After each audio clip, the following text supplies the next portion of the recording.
China held unprecedented military drills near Taiwan this week. What does it mean for Taiwan now? Natalie spoke with prominent China watcher Bonnie Glaser to get her take. And people in Taiwan tell us what they think of China's drills. Finally, in Hashtag Taiwan, I tell you about one interesting argument a Chinese official is using to claim Taiwan for China. This is Taiwan Insider.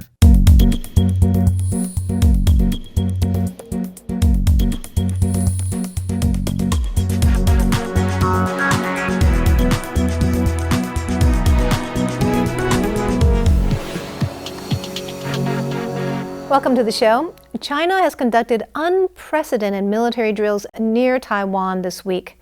How close has China's military been getting? Let's take a look.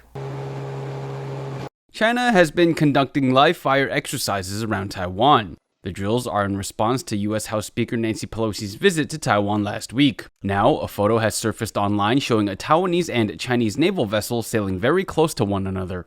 The picture was taken in waters off of southern Taiwan's Kaohsiung City. The two ships in question are a Taiwan Chenggong-class frigate and China's Changchun destroyer. According to the photo's original poster, the Taiwanese ship was trying to prevent the Chinese vessel from sailing too close to the Taiwan Strait's median line. At their closest, the two ships were a mere 180 meters apart. The Chenggong-class's displacement is around 4,000 tons. It can sail up to 29 knots and is equipped with a variety of missiles. On the other hand, the Changchun is a Type 52C destroyer. Its displacement is about 7,000 tons. It can sail up to 30 knots and is also equipped with a number of missiles. With tensions looming and ships sailing so close, some are worried that one wrong step or one wrong shift in the winds is all it would take to spark conflict. What has China been trying to achieve through these military drills? Well, I spoke with Bonnie Glaser, a prominent China watcher and the director of the Asia program at the U.S.'s German Marshall Fund. Well, I think that China has several objectives. One is to essentially scare the people of Taiwan, to induce a sense of psychological despair, lower the morale of the people, reduce their confidence in their government. I think that they want to practice their military capabilities, rehearsing various elements that they would use if they were to invade Taiwan. We specifically saw a blockade rehearsal, essentially demonstrating that they could block foreign ships from intervening. Thirdly, I think that China is intending to warn the United States and Taiwan to stop before the situation gets more serious. One thing I think the whole world is concerned about is, do you think that a military attack on Taiwan by China is even more likely now? I think that Xi Jinping has not made a decision to use force against Taiwan. That doesn't mean he won't do so, but there would have to be very specific circumstances for him to do so, in my view. He would have to have confidence that the PLA could succeed. And I think that he is more likely to use force if he sees the danger of Taiwan really becoming independent with the support of the United States. Xi Jinping has talked about, there's this new plan. It's a comprehensive plan to resolve the Taiwan issue in the new era. This was actually mentioned for the first time last year in the third Chinese Communist Party resolution. And we could see a much more aggressive policy against Taiwan going forward. Certainly more use of economic pressure and legal warfare. Well, the U.S. Undersecretary of Defense Colin Kahl also said this week that the U.S. government doesn't think China will attack Taiwan within 2 years. Why do you think the government is saying that? Our chairman of the Joint Chiefs, General Milley, has made very clear a threat is composed of both capabilities and intent. There really isn't evidence of intent to invade. Now, he has talked about how reunification is a requirement for national rejuvenation, and the target date for that goal, of course, is the 100th anniversary of the founding of the People's Republic of China. So that's in 2049. But he hasn't talked about how Taiwan needs to be reunified before then. Taiwan's foreign minister this week said that China's military exercises are also a way to change the status quo in the Taiwan Strait, and they also want to change the status quo in the East and South China Seas. Do you agree with him? Chinese like to take a crisis and change it into an opportunity and make it advantageous to them. And that's what they're doing with this this crisis that they call a crisis that was, they believe, triggered by Speaker Nancy Pelosi's visit to Taiwan. And I think that they are going to continue to operate militarily around Taiwan that are different from the past. So they could operate not only aircraft regularly over the center line, which they've said they don't recognize any longer. They could operate Navy ships over that line as well, which they've been doing in the exercises in the last few days. And they could fly aircraft or ships within the 12 nautical miles from Taiwan's territory. So that's the airspace and sea space that belongs to Taiwan. That's something they haven't done yet. So there's more that they could do going forward. They could also declare their own air defense identification zone and say that Taiwan's is completely invalid. So I think they're basically trying to squeeze Taiwan's living space, its airspace, its sea space, its ADIZ, its median line, and assert greater sovereignty over everything that is connected to Taiwan. So, Bonnie, what do you think about the recent Pelosi visit? It seems to, on the one end, show that the U.S. and Taiwan are determined to have, high-level exchanges, but it has also been a reason for China to elevate its military presence here in Taiwan. What do you think of that visit and what's going on now? So whenever I think about the United States taking some action in support of Taiwan, whether it's an official visit or it's some action like legislation in the Congress, the most important criteria for me is this really going to help Taiwan's security? Is it going to make Taiwan more able to resist China? Is it going to make Taiwan more prosperous?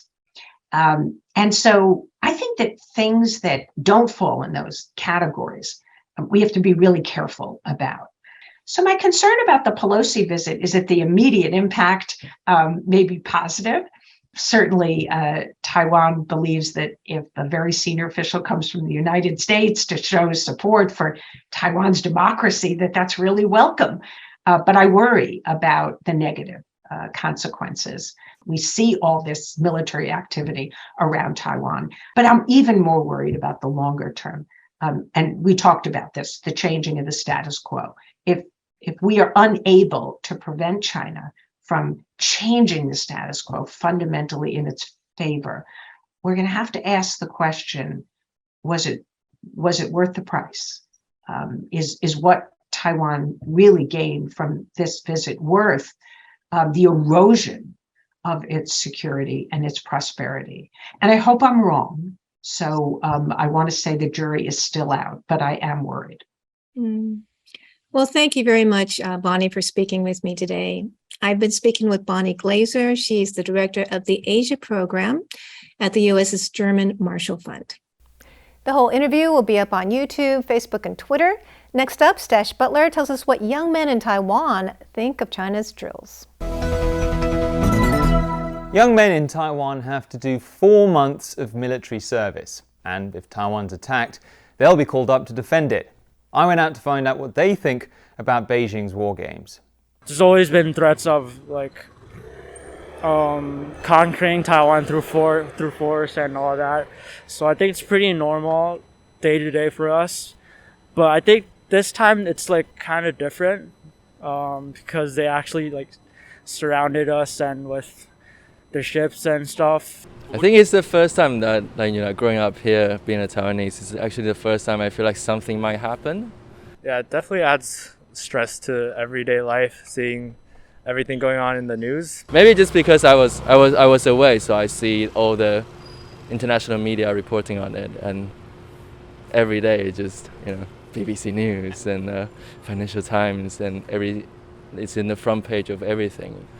What makes this time different is they actually have some sort of grounds internationally and politically to make this kind of claim, because the U.S. I guess kind of made a move first. So they reacted in their way, I guess. Everyone goes through the military service. You're there, but you're not mentally preparing for a war. You just feel like, everyone does it. My brothers, my cousins, my fathers did it, so I will do it.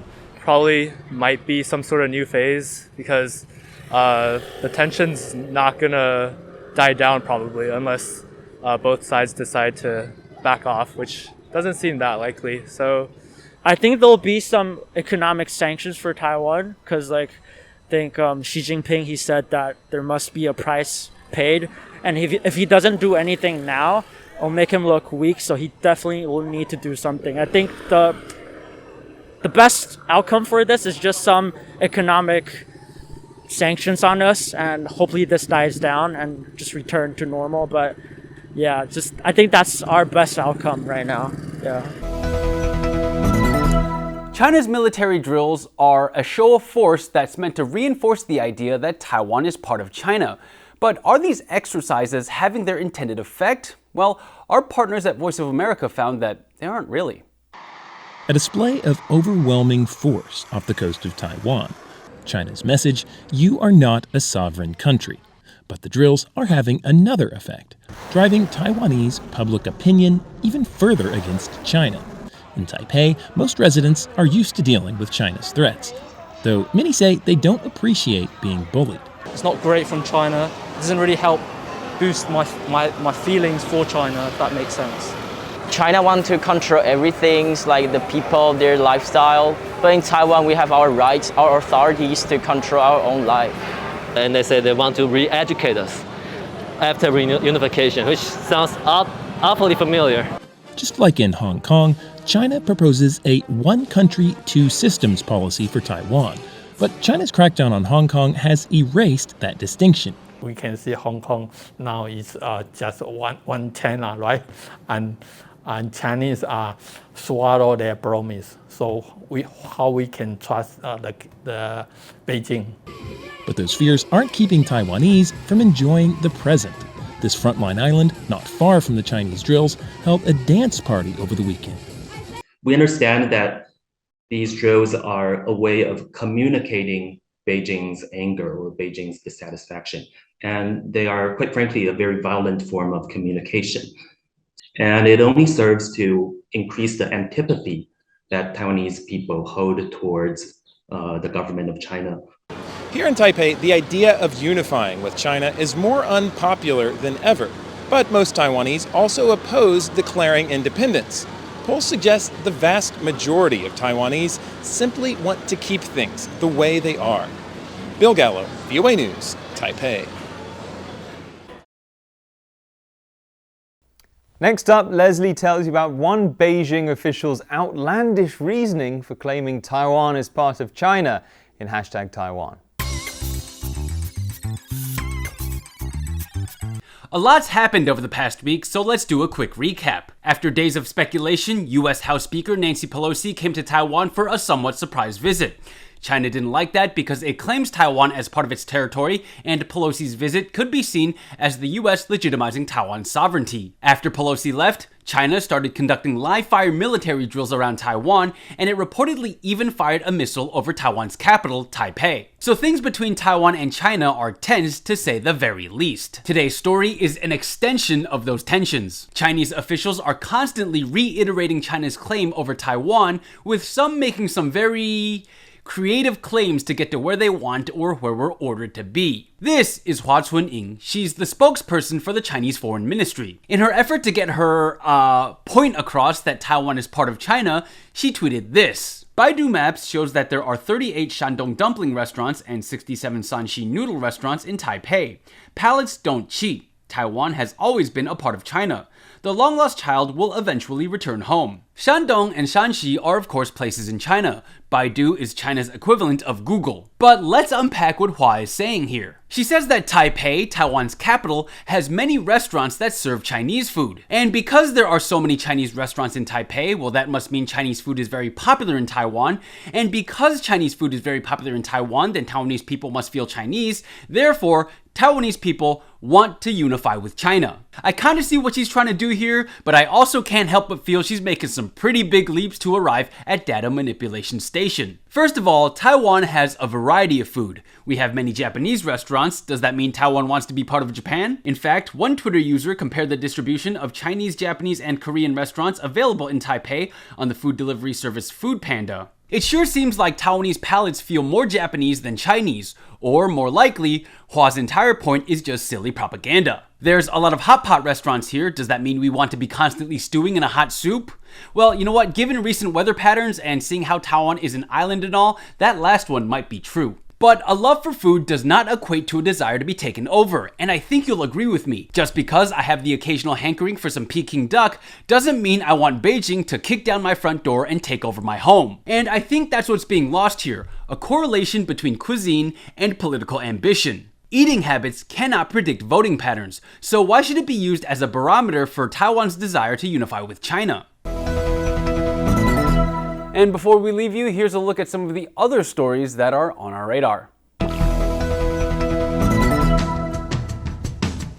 Before Chinese military drills around Taiwan wound down on Wednesday, Taiwan's armed forces held their own exercises.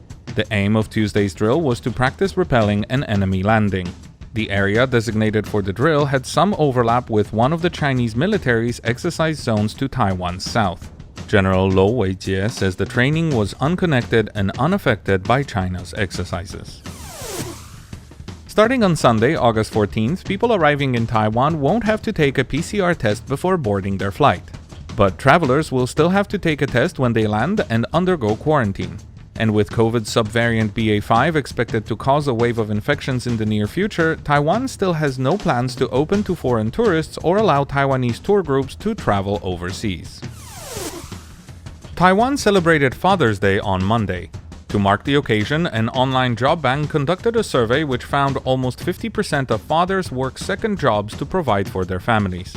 Popular moonlighting options include food delivery, ride-sharing, manual labor, logistics, and admin work. The survey is a reminder of the precarious economic conditions of many working Taiwanese families. And we're back in the studio for our final question of the day.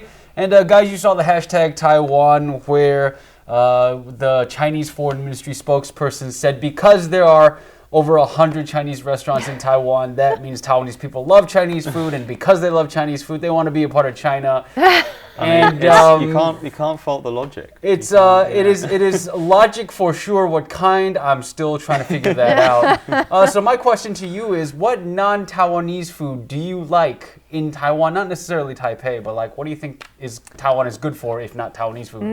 I'm going for Japanese food. I think this is probably the number one answer. Taiwan has loads and loads of Japanese restaurants. The personal highlight for me was when I was actually cycling around the island. A full day, 100 kilometers more of cycling. How did you do that? Pulling into Raceway in the East Rift Valley, kind of sleepy town, kind of in the middle of nowhere, but had a really, really lovely sushi there and sake after a good long cycle, and then went to sleep, and it was just perfect. Oh. Sounds excellent. Natalie, what about you? I like Thai food, and we have a lot of great Thai food. Even 7-Eleven has Thai food, so yeah, it's very popular. So I went to a school where there was 14 Thai restaurants within a 2 square kilometer. No way! Wow, college That's students crazy. love Thai food. I don't know what it is. It's delicious. Well, we had a wager that we'd have a repeat. We actually don't, because I actually find Taiwan has some pretty good Italian food. That's true. There are some Italian food that isn't up to snuff, and the stuff that isn't up to snuff is just no good. Yeah. But there are some people who take it very, very seriously. They do like fresh pasta. They do brick oven pizza, and it's just really high quality stuff. And I find the good Italian food in Taiwan is just very excellent. Yeah, and there we go. Yeah. Japanese, Thai, and Italian. We didn't have this. I thought someone else would have Japanese. That was really close. I was so sure that someone else would do it. You and I had pizza for lunch, so I was thinking like maybe Italian food was both on our minds. See, I wouldn't have gone Italian. That's not I was thinking of that, but then I thought Thai food is really good here. There's a lot right? of that. Yeah. So. Anyway, that's about all the time we have for this edition of Taiwan Insider. Thank you so much for joining us. I'm Leslie Liao. I'm Stash Butler. And I'm Natalie Tso. Make sure you catch us on our social media channels. We all have individual accounts. You can can catch us on Facebook, on YouTube, and on Instagram. And do leave a comment. We'd love to know what you think of the show. Or you can tweet at us. Our handle is Taiwan Insider. Anyway, we'll be back again next week with another episode. Until then, guys, see you around. Bye-bye.